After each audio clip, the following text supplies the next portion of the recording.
بسم اللہ الرحمن الرحیم۔ ایک گاؤں میں ایک بڑھیا رہتی تھی۔ اس کا ایک کام چور بیٹا تھا۔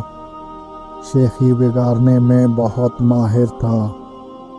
اس کو شیخ چلی کے نام سے پکارا جاتا تھا۔ بڑھیا محنت مزدوری کر کے اپنا اور اپنے بیٹے کا پیٹ بھرتی تھی۔ ایک دن بڑھیا بیمار ہو گئی۔ گھر میں کھانے کو کچھ نہ تھا۔ رات کو ماں بیٹا دونوں نے فاقہ کیا۔ اگلے دن ماں نے کہا تم کچھ کام کرو، جنگل سے لکڑیاں ہی لا کر بیچ دیا کرو تاکہ گزر اوقات ہو سکے۔ شیخ چلی نے جنگل کی راہ لی۔ جو درخت اس کے راستے میں آتا وہ اس سے پوچھتا، میں تجھے